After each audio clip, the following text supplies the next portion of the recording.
Hi, I'm Jon Lieber, and this is U.S. Politics in a little over 60 seconds. Today's topic is 3 takeaways from last night's State of the Union address.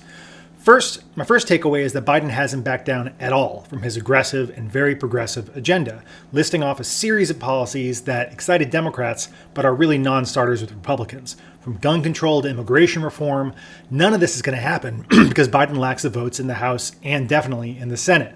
And the parts that do happen are really up to the whims of one man, West Virginia Senator Joe Manchin, who signaled today that he was willing to work with the White House on parts of Biden's agenda, including drug price reform, money for decarbonization, reforming the tax code, and deficit reduction. And it's really up to Democrats to decide if that will be enough for them.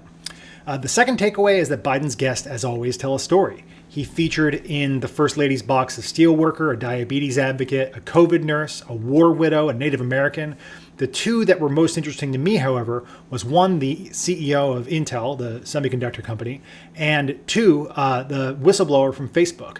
The Intel CEO was used to tell a story to advocate for the passage of a package of semiconductor subsidies, which should get done later this year as part of a anti-China competition bill that has bipartisan support.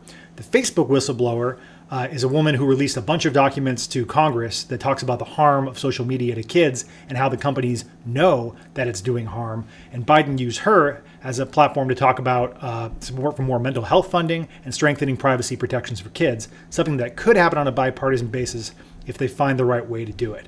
My final takeaway is that while Biden spent a lot of time rallying support for the financial war he's waging against Russia, he didn't spend a lot of time preparing Americans for the eventual cost of that war. The entire first part of his speech was a forceful call to arms to help Ukraine.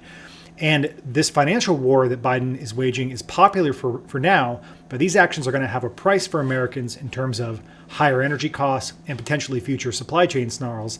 And Russia could escalate the war both against the Ukraine and broader against the West. Biden didn't talk much about these potential costs, how long Americans are going to have to bear any burden that comes, or what he's going to do to mitigate them. And while the war is popular for now, as these costs go on and the costs grow, this is going to be a political pain point for him in the future. Thanks for watching. This has been U.S. Politics in a little over 60 seconds.